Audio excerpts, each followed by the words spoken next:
Yeah. I said he clearly went out there and whooped that man's ass, and people are still talking shit like he didn't do nothing.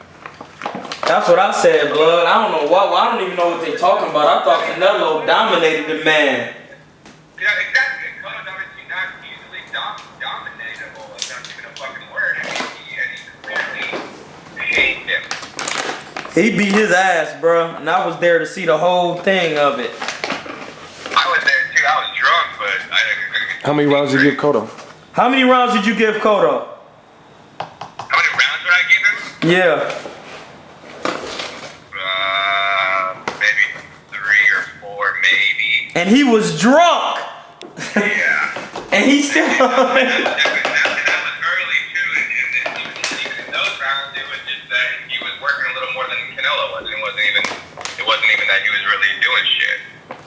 That's what I'm saying. Everybody sees the same shit. But then again, you do hang around me. I do train you sometimes, and you do come to Box for Health, so you have a little higher boxing knowledge than the rest of these idiots. Yeah. Canelo's D was on point. Yep, yeah, his D was on fucking point, bro. D, I tried to tell people that Canelo had better D, and everybody was like, "You crazy?" I said, "Bro, them uppercuts is gonna be landing." Yeah. His D was trill. It was true, but shit, man, I'm about to do these interviews, bro. I'm gonna hit you back. DBS, don't be scared.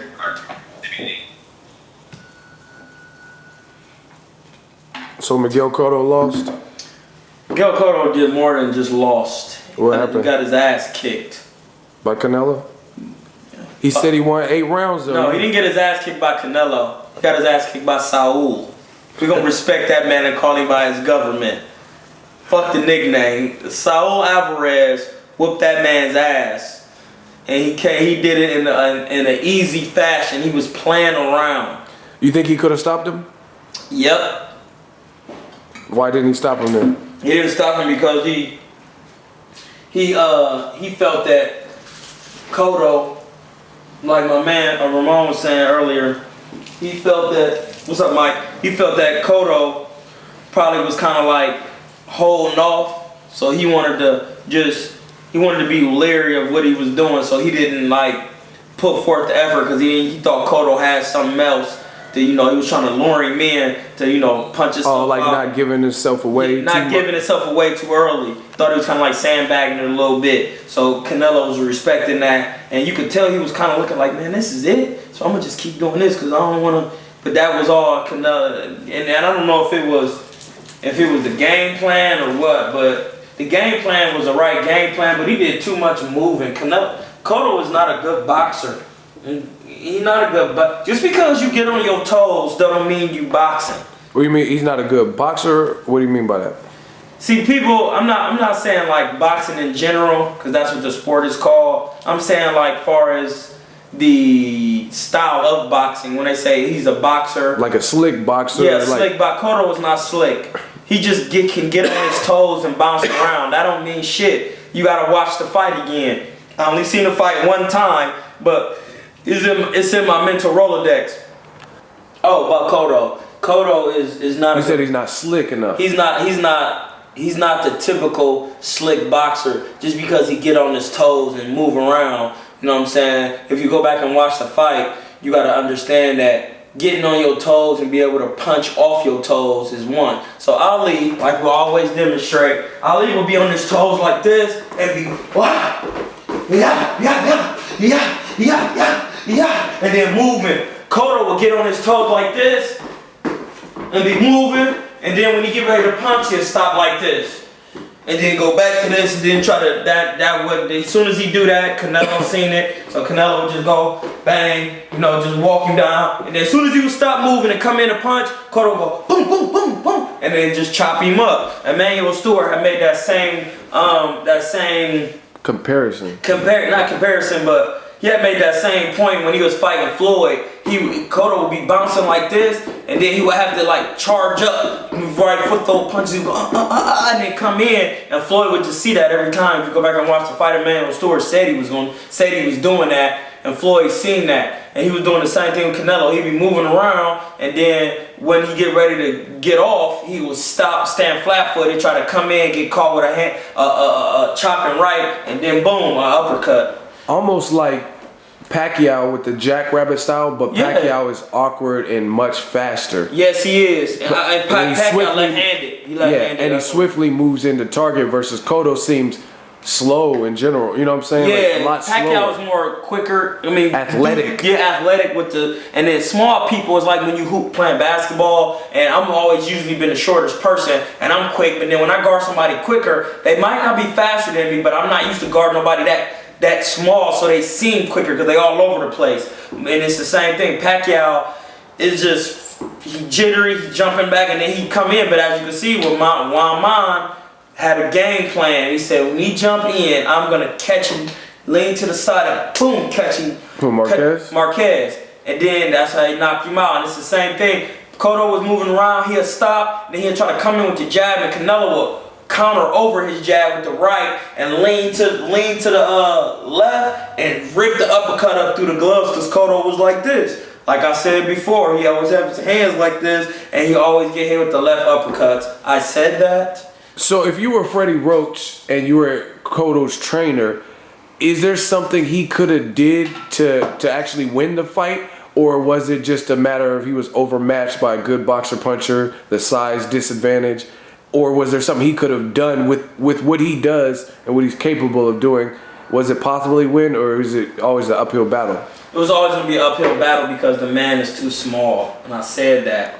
He was just too small for him. It was always going to be an uphill battle. But personally, I would have liked to see him just throw the combinations like he was doing, and then just soon as when Canelo get ready to throw, just take a short step around him. And that was it. That's all he had to do. You don't have to do a lot of moving on Canelo. You just don't be there when he punched, because there was a lot of spots where Canelo threw punches. Canelo does not bring his back foot with him. So when he punches like this, he'll throw some punches, he'll throw the combination, and as he's throwing, his back foot is not coming with him. He go and he get caught leaning when he miss sometimes. He don't step like and stepping with it. And then once you hit Canelo, you go pop, pop, pop. And then as soon as he about to get up, pop, pop, pop, you step around or step to the side or step back like that, and then leave Canelo out in the open, and then that's when you counter. But Canelo was doing that to Cotto. He, like on the little clip, he feinted him, Canelo he threw a lead right, Canelo just linked back like this,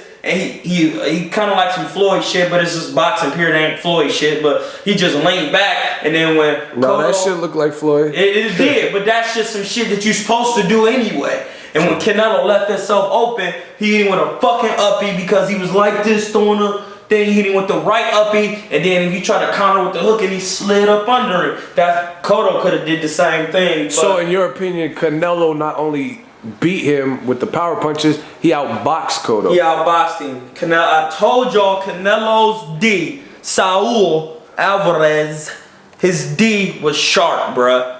He has defense. He has D. And I seen that because I've even watched his sparring clips where he be like slipping shots, working on shit. He knows how to roll the shots. This is not just Floyd shit. It's just shit you're supposed to do. But if you watching Floyd, you will pick up on that. And if you study him, and you're supposed to study him, if you want to be the best, you got to improve your D. And he already got your sharpness of the combinations. All he got to do next is study Laura and get some better footwork. And Canelo is going to be a hard for anybody. You know what I'm saying? True.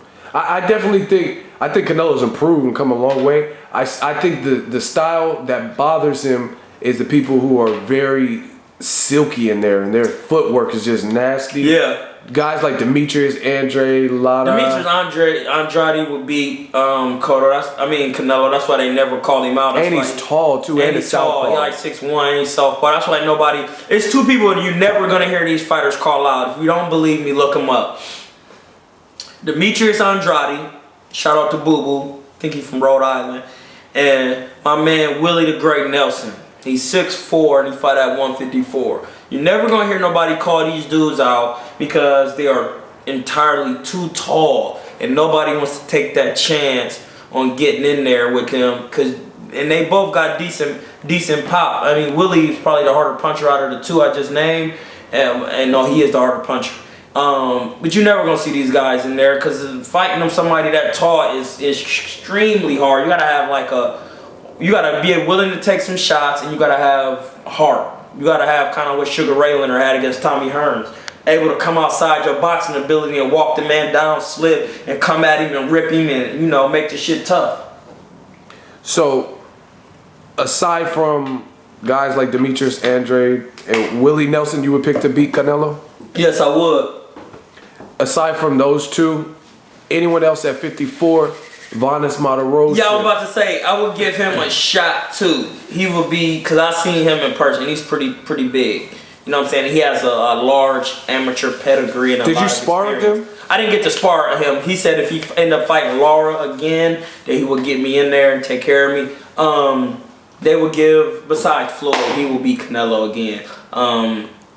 It just doesn't. He would be. What about like a Austin Trout rematch? Julian Williams? Have you seen? No, Austin Trout would actually probably get stopped against Canelo at this point because Canelo has learned since Austin Trout. Okay. And what about the Charlo brothers? No, they wouldn't beat him. Charlo brothers both lose? Yes. On PBC? They gotta fight somebody. When they gonna fight somebody? Charlo brothers. What they waiting on? I don't even know the amateur background. I ain't shitting on my mans. But when is they gonna fight somebody worth fighting? Every time I see fighters fighting, if they got a large amateur background, I would like to see them fight tougher people. But evidently, they're probably not at the level that they're supposed to be at. So you have to move them. You have to move them a certain way, which I understand that. But fighting K9, bro, K9 is like 39. You know what I'm saying? He hasn't fought in 40. He hasn't fought in forever. He be in shape, but as you can see, that fight didn't last too long. You know what I mean? I don't know. I just want to see him fight somebody, The one fought Rosado, you know what I'm saying? But Rosado ain't... If he would have fought Rosado earlier, then that would have been different. But he fought him, later. I mean, I like Rosado. He's mad cool and shit. But, I don't know. What about Oscar had tossed around the idea, I don't know if he's serious, but he's in charge of both fighters' careers. David Lemieux versus Canelo, even though David Lemieux is coming off a stoppage loss. Hey, I would like to see that. At what weight? Catch weight 160? Because he's a linear middleweight champion now, Canelo. What weight would you have it at, and what happens in that fight? I don't know. Well, wouldn't call him really fought at 160. Shit. And he got a big for 160, Lemieux. Lemieux? I think Lemieux was like 5'9". He might be. No, mass-wise, he looks kind of big. He looks kind of big. I don't know if he can make no 155. No, I don't think he could. I don't like one. It depends on what weight he can make. You know what I'm saying? Let's say at 160, Canelo versus David Lemieux. Canelo versus David Lemieux. I'm going with I don't know. That's a good fight because Lemieux is clearly gonna come at you full throttle. You know what I'm saying? He's a hard puncher, but I don't know because I thought Lemieux was gonna come out and come at Golovkin like he was supposed to, but he didn't. But I would say in Golovkin's defense, he has a better jab consistently than Canelo, and he cuts off the ring better. So, but coming to Canelo is actually not good for you. That is true. If you're in his wheelhouse, because that's what he actually don't want to chase you. So that might not be good for Lemieux because he don't want to be chasing you. So if you come, his defense is slick enough where you're going to be catching punches from Lemieux and his counters are fucking nasty. And Lemieux doesn't have defense. What about Canelo Triple G? Triple G comes to you too. Yeah, but Triple G is more of an experienced fighter. He knows how to come off the jab and he knows Canelo's footwork is bad. So he might be the smarter man and say, I just want to win and I ain't going to make it tough for myself. You know what I'm saying? Because you gotta see, when he fought Curtis Stevenson, he didn't come on that dumb shit, did he? He didn't just come in because Curtis Stevenson was hitting hard as fuck. He boxed him and just boom, respected him with the jab. You know what I'm saying? Like he did Lemieux, kept him out. He might do the same for Canelo, but you ain't gonna better do that with Canelo for too long because he's smart in there. He ain't no idiot. But I don't. Triple G at 160. Who? Canelo Triple G. Triple G. Triple G. What about if they did make it at 155 or 157? Triple G. Just too big. Too big. I'm a hater. I don't even want for Canelo to fight Triple G because I like Canelo. You know what I'm saying? I'd rather wait till he like take a couple more fights. I'd rather for Canelo to fight Lemieux first and then fight like, you know, somebody else like at 160 in the top 160, then fight Triple G. That way he can grow, because right now he'll lose because he been fighting bigger people. Triple G been fighting bigger people.